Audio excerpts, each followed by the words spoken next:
Meus irmãos, nós estamos pregando uma série de mensagens sobre os meios de graça que Deus nos comunica para abençoar a nossa vida espiritual. Nós estamos falando sobre a palavra de Deus. Era para hoje começar a falar sobre oração, mas eu resolvi ainda continuar falando sobre a palavra de Deus como meio de graça. Eu quero convidar você a abrir a sua Bíblia no Salmo 1, versículo 1 e 2. Salmo 1, versículo 1 e 2. Nós pregamos em dois textos. O tema da mensagem que nós estamos pregando, dessa série da primeira parte, é a importância da palavra de Deus como meio de graça. E nós já aprendemos, com a pergunta que fizemos para o tema, porque a palavra de Deus é um meio de graça tão importante para os cristãos, para a igreja, para você, E nós primeiramente aplicamos o texto de Deuteronômio 32, que é um texto lá dos primórdios, lá de Moisés, quando está recebendo de Deus a palavra, os mandamentos, e ele vai dizer que a palavra que ele estava recebendo de Deus não é uma palavra para nós, servos de Deus, para os cristãos, uma coisa vã, e sim a nossa vida, E isso vai se repetir com os demais profetas, isso vai se repetir no Novo Testamento, mostrando que a palavra de Deus é viva, que ela é vida, que ela produz transformação na nossa vida. Depois nós tratamos com o texto de Hebreus, dizendo que porque ela é o instrumento de Deus que nos prepara para entrarmos no descanso eterno. Tivemos trabalhando e pregando a última parte domingo passado, em Hebreus 4, de 12 a 13. E hoje o texto base é o Salmo 1, o versículo 1 e 2. Já preguei muitas vezes nesse salmo, nunca fiz a abordagem que eu vou fazer hoje. Então, Deus é maravilhoso, o Espírito Santo nos faz caminhar pela palavra, e buscar um entendimento para o nosso crescimento. Eu fui muito abençoado, confesso a vocês, espero que vocês também sejam abençoados nesse processo. Vamos ler? Todos juntos? Salmo 1, versículo 1 e 2. Vamos lá. Bem-aventurado o homem que não anda no conselho dos ímpios, nem se detém no caminho dos pecadores, nem se assenta na roda dos escarnecedores. Antes o seu prazer está na lei do Senhor, e na sua lei medita de dia e de noite. Vamos ler o 2 de novo? Vamos lá? Antes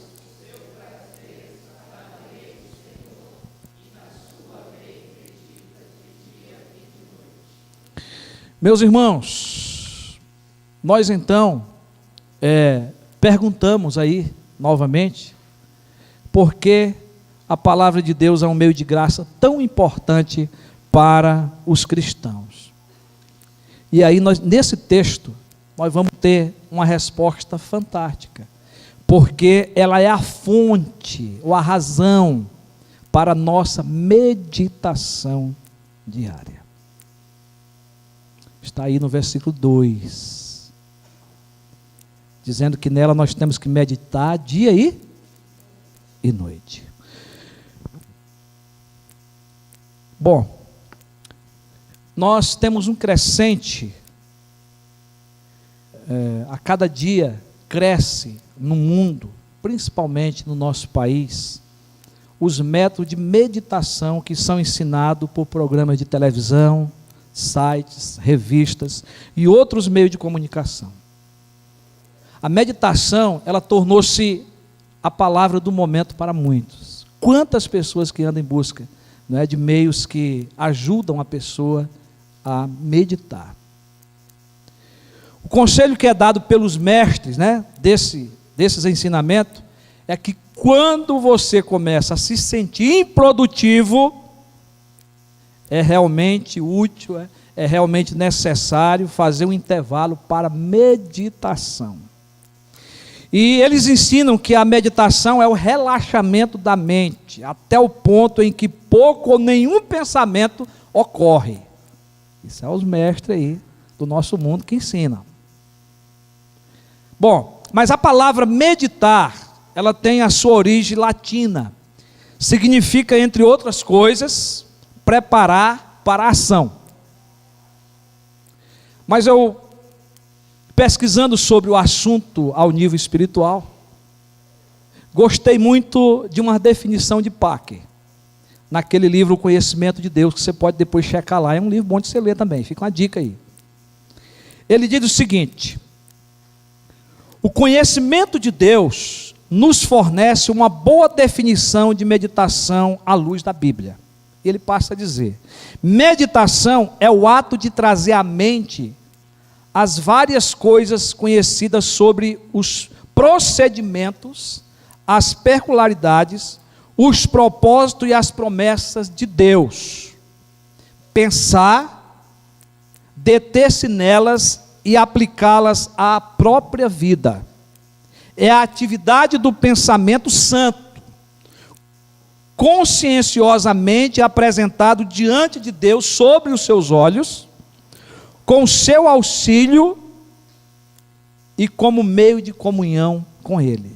E ele continua: seu propósito é esclarecer nossa visão mental e espiritual de Deus e deixar que a sua vontade produza um impacto total na mente e no coração do indivíduo.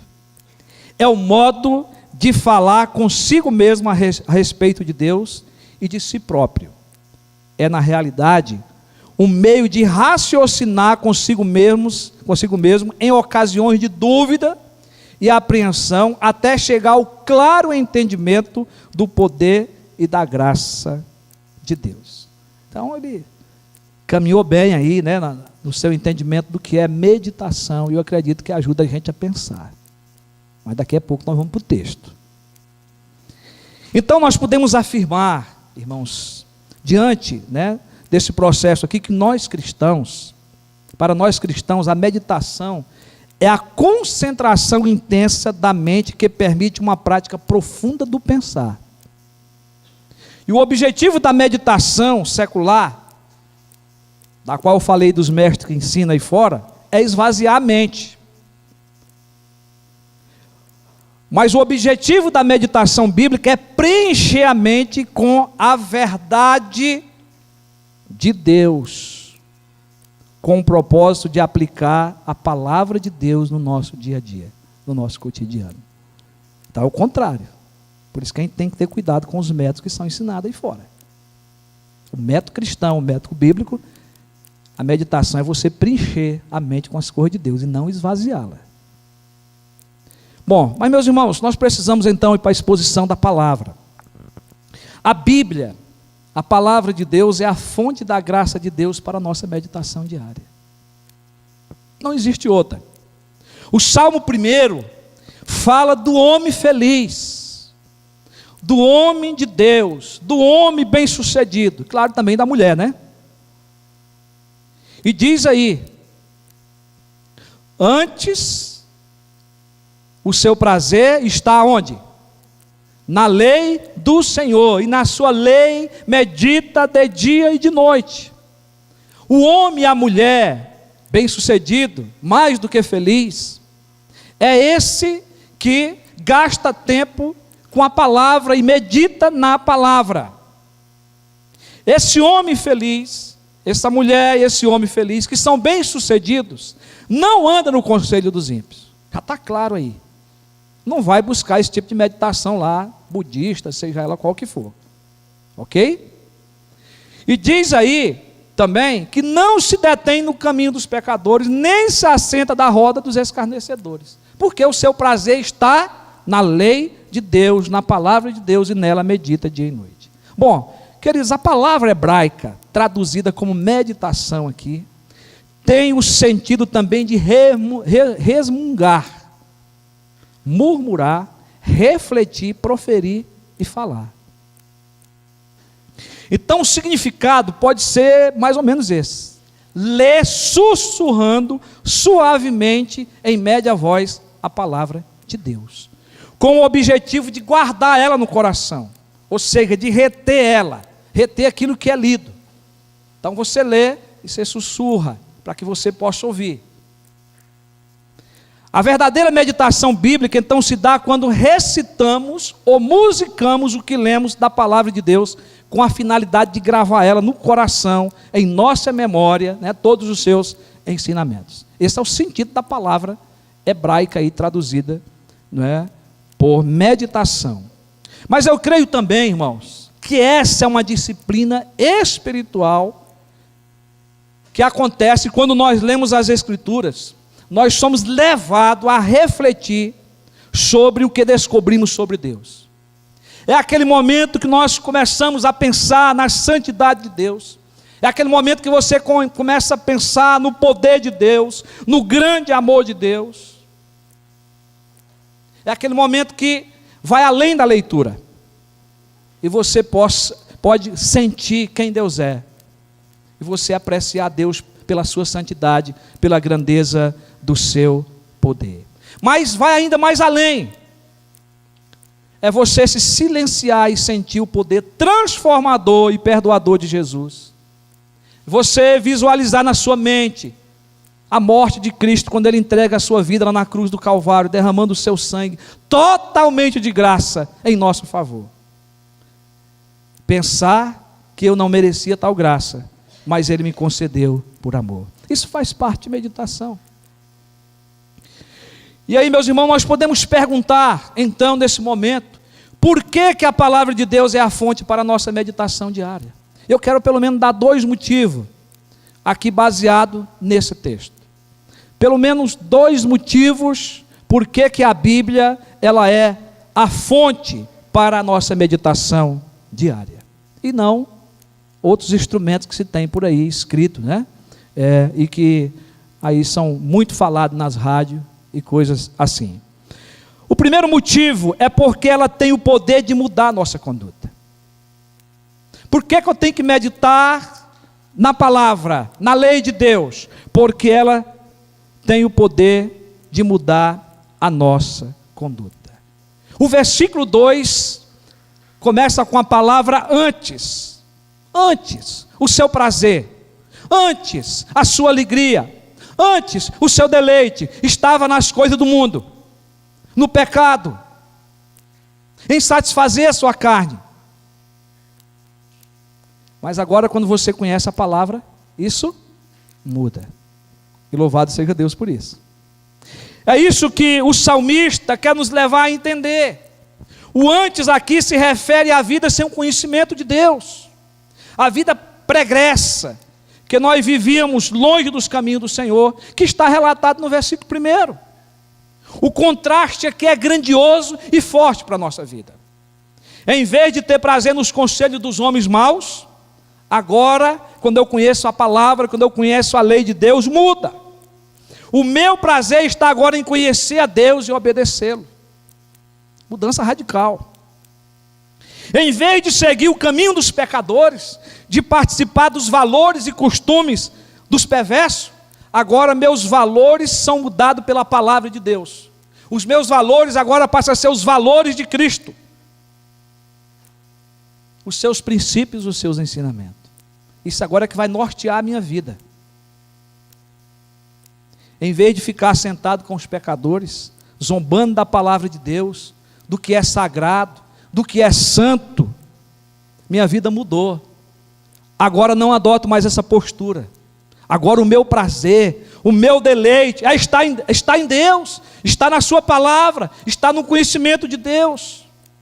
Agora eu agradeço a Deus, eu respeito a Deus, eu respeito a sua palavra, eu considero tudo que é de Deus, eu vivo uma vida de adoração e desfruto de todo o ensinamento que vem de Deus para a minha vida. Então antes, não fazia dessa forma, fazia o contrário.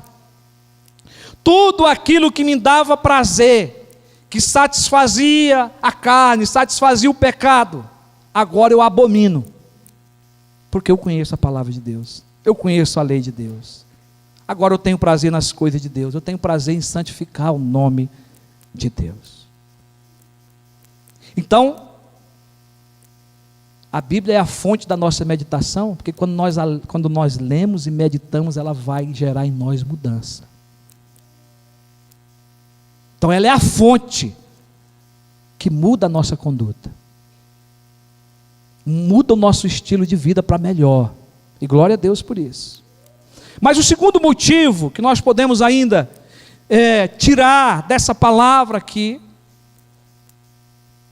é porque ela tem o poder de nos apontar o caminho certo. Nós estávamos indo na direção errada, sem o conhecimento de Deus, sem a palavra de Deus. O nosso caminho era torto, eu e você era torto. E eu acho legal porque tinha uma musiquinha que cantava com as crianças, né? Como que era mesmo? A história do menino torto. O que mais? Que andava no caminho torto. Ele morava na casinha torta. E a vida dele era torta, né? Quase saiu. Mas a gente canta isso para as crianças, elas dão risada. Mas depois a gente apresenta Jesus para elas. Apresenta a palavra, prega a palavra para elas. Meus irmãos, essa é a realidade. E o texto diz aqui: antes o seu prazer estava na lei do Senhor, e na sua lei medita de dia e de noite. Agora, o antes aqui passa a ter um significado diferente. Porque agora eu não dou mais valor àquelas coisas, agora o meu prazer mudou. A minha vida mudou. O meu prazer agora está na lei do Senhor e nela meditada de dia e de noite. O tema nós estamos tirando daí da palavra meditação. Mas, meus irmãos, essa palavra é a fonte para a nossa meditação diária, porque ela nos aponta o caminho certo. A palavra hebraica aqui, Torá,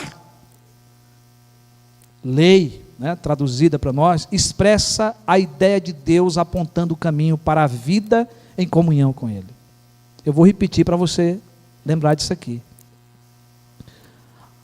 A lei expressa, ela orienta, instrui ao homem e à mulher a seguir ao Senhor. Ela expressa a ideia de Deus apontando o caminho para a vida em comunhão com Ele.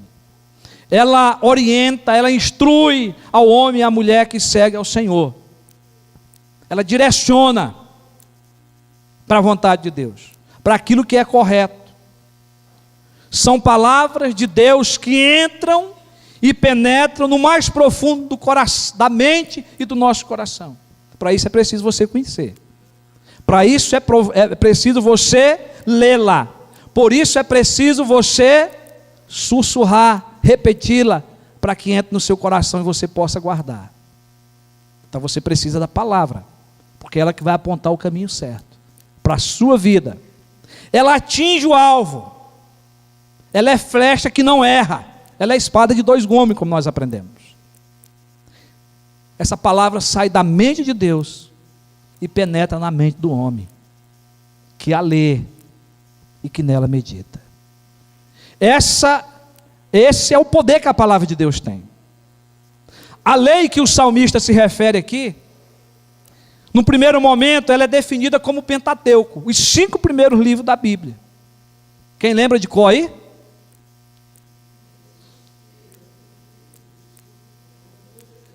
Vocês estão bons de Bíblia, hein? Vamos repetir para a gente aprender? Gênesis, Êxodo, Levítico, Números, Deuteronômio. Mas, quando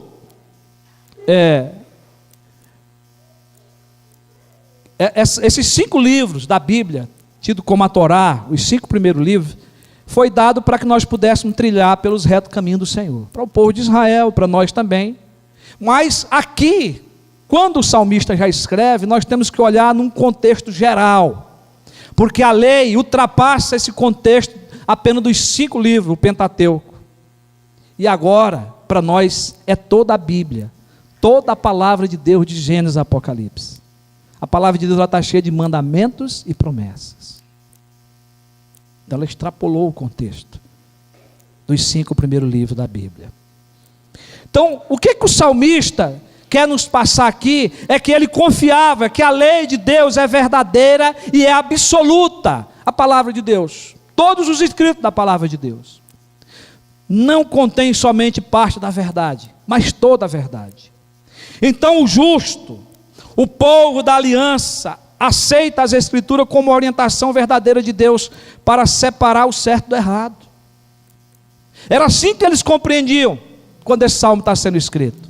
É assim que eu e você temos que compreender também. E isto nos leva a professarmos que ela é infalível, que ela é a eterna palavra de Deus, que ela não contém erros, pois ela é verdadeira, o seu autor é fiel e a palavra dele é perfeita. Salmo 19, versículo 7. Amém? A ideia do texto, meus irmãos, é que o ímpio, o pecador, que foi transformado num homem justo, agora terá sempre a lei do Senhor como direção para os seus caminhos. Por isso que ele precisa ler e meditar nela. Ela que vai direcionar o caminho correto, o caminho certo. O justo em todo o tempo se pauta pela lei do Senhor. Você quer ser um homem justo? Conheça a Bíblia. Conheça os mandamentos do Senhor. Conheça as promessas do Senhor. Ele a usa para andar no caminho correto e para se desviar do caminho torto. E para tal necessita ter essa lei escrita em seu coração. E ela só vai ficar escrita no seu coração se você ler ela. Aí é obra do Espírito Santo, de lembrar aquilo que você leu, aquilo que você aprendeu, para você aplicar e viver na sua vida. E louvado seja Deus o Pai, a Deus o Filho, por ter enviado o Espírito Santo, a terceira pessoa para habitar em nós. Amém? Que Ele nos faz lembrar daquilo que nós lemos. E Ele nos ajuda a aplicar essa palavra no nosso coração. O conhecimento da lei de Deus nos endireita pelo caminho reto, pelo caminho da justiça. O nosso desejo agora é de meditar nos ensinos da lei, da palavra de Deus, de dia e de noite. Por isso que Ele está dizendo que antes o nosso prazer está na lei do Senhor, e nela nós meditamos de dia e de noite. Mas significa aqui também, no nosso entender, algo contínuo, em todo o tempo, você deve meditar na palavra. Mas o texto também não está dizendo aqui que você vai ficar a vida inteira só lendo Bíblia. 24 horas por dia, o texto não está dizendo isso. Mas que você precisa gastar tempo com a palavra. Que você precisa ler, meditar, e você precisa memorizar e guardar ela no coração com prazer, com deleite por ela. Prazer, deleite. Hoje eu me deleitei no almoço lá em casa. Que almoço maravilhoso. Dificilmente lá em casa sai um almoço tão perfeito igual hoje, dia de domingo, que é tudo corrido. Convidei o irmão Paulo para me ajudar lá, né? E teve uma hora na cozinha que a mulher disse: sai daí vocês dois e deixei eu sozinho. Aí o negócio melhorou. Ficou perfeito, irmão. Ficou perfeito. E a gente se deleitou naquele prato. Que coisa maravilhosa. O irmão Paulo falou assim: eu vou pecar, vou parar. Como é bom a gente comer. Mas, meus irmãos, a Bíblia é a palavra. Aliás, a Bíblia é o alimento espiritual para a nossa vida. Você tem que ir para ela com desejo, com vontade, com prazer. Ler e gastar tempo, nem que seja um versículo só. Mas o que esse versículo está me comunicando? Eu quero decorar esse versículo para me lembrar dele durante o dia hoje. Começa a repetir. Isso é meditação. Coloca ele em evidência com a tua vida. Checa a tua vida com aquele versículo. Você vai ver a diferença. Calvino, comentando o Salmo 1, ele escreve esse versículo: só são dignos, estudantes da lei, aqueles que se achegam a ela com uma mente disposta a se deleitar com as suas instruções, não considerando nada mais desejável e delicioso do que extrair dela o genuíno progresso. E ele conclui: desse amor pela lei procede a constante meditação nela. Charles Hodge, ele afirmou: não podemos fazer progresso na santidade a menos que empreguemos mais tempo lendo e ouvindo a palavra de Deus e meditando sobre ela, pois é ela que é a verdade pela qual somos santificados. Aleluia. Verdade. Irmãos, Deus havia feito essa recomendação quando entregou a Josué o comando do povo de Israel, dizendo: não cesse de falar desse livro da lei. Antes, medita nele dia e noite. Ele tinha que falar, mas antes de falar, ele tinha que meditar nela dia e noite. Ele tinha que conhecer, tinha que guardar no coração. Josué só seria bem sucedido na sua liderança se ele meditasse na palavra e dela falasse ao povo. Ele não tinha que inventar nada, ele só tinha que ensinar a palavra. Eu quero partir aqui para as conclusões e aplicações. E eu queria dizer para você que a Bíblia conta a história de dois homens que foram transformados pela palavra e pelo seu encontro com Jesus. São bem conhecidos de vocês. Eu quero apresentar esses dois homens. O primeiro é Zaqueu. Zaqueu, antes de conhecer a verdade, porque Jesus Cristo ali era a palavra falada, era a encarnação de Deus. Jesus Cristo é a verdade. Encontrou Zaqueu e disse: Zaqueu, eu quero ir para a tua casa. Zaqueu desceu com alegria, levou Jesus para a sua casa. Jesus deixou a multidão, Zaqueu deixou a multidão, foi para a casa dele com Jesus. Zaqueu era um publicano, maioral dos publicanos, porque ele era chefe dos publicanos. E publicano é aquele que é cobrador de impostos. Ele era conhecido como ladrão, porque cobrava acima do valor justo, com usura, igual nós lemos no Salmo 15. Ele era esse homem. Após ele conhecer a verdade, após ele conhecer Jesus, assentado ali ao redor da mesa, ele arrependeu-se diante da verdade. Ele arrependeu-se diante de Jesus Cristo. E ele disse: resolvo devolver 4 vezes mais a quem eu roubei. E Jesus disse para ele: hoje houve salvação nesta casa, pois que também este é filho de Abraão, porque o Filho do Homem veio buscar e salvar o perdido. A vida de Zaqueu foi transformada num encontro com a palavra ali, viva, não é? Com a verdade, com Jesus, o verbo de Deus presente. Mas teve um outro encontro também na Bíblia, que é o encontro de Jesus com Saulo de Tarso. Saulo, ele já era um conhecedor da Torá, mas Saulo era um perseguidor da igreja. O significado do nome Saulo é aquele que foi conseguido por meio da oração. Eu não sei explicar isso para você, mas o que indica é que tinha muito crente querendo que ele fosse salvo, porque ele era perseguidor da igreja e ele tentava ir matar os crentes, levar preso, açoitar e levar preso até a morte, né? Ele era o perseguidor então da igreja de Jesus. Ele carregava com ele o mandato do Sinédrio de Jerusalém para combater, açoitar e prender os crentes. Mas depois do seu encontro com Cristo no caminho de Damasco, ele foi transformado em servo de Deus e passou a ser chamado de Paulo, tempo depois, apóstolo de Cristo Jesus, e passou a ser perseguido por amor de Cristo. Vê como que a coisa muda, né?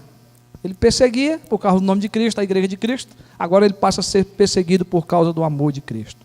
Ele tornou-se o maior teólogo de todos os tempos, o maior plantador de igreja.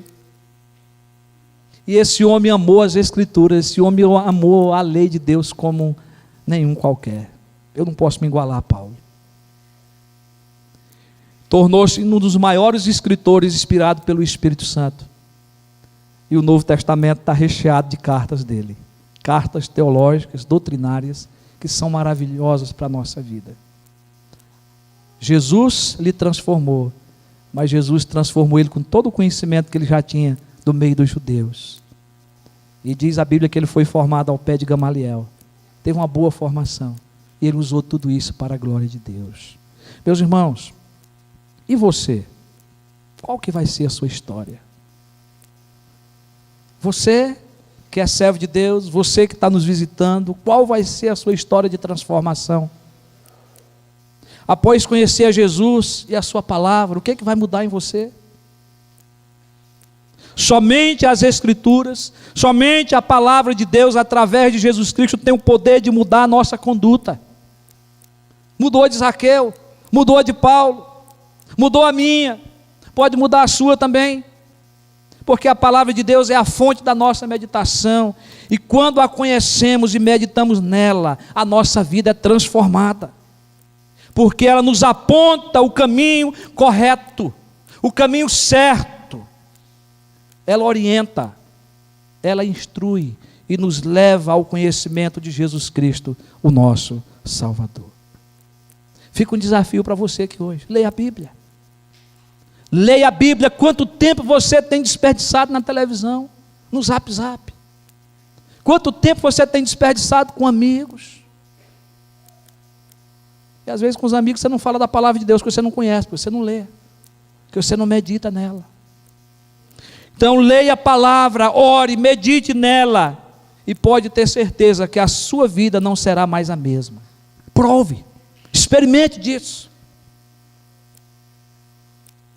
Experimentem fazer isso e veja os resultados você mesmo. Acontece, aconteceu comigo. E esse é o meu desejo para você. Encerrando essa parte dessa série, da palavra de Deus como meio de graça, eu espero que o Espírito Santo de Deus leve você, constranja você a se prostrar diante da palavra de Deus, e que ela possa ser sua leitura diária, sua meditação diária para o seu crescimento, e para que você possa falar dela às pessoas que estão aí caminhando para o inferno e que precisam da salvação. Que Deus nos abençoe.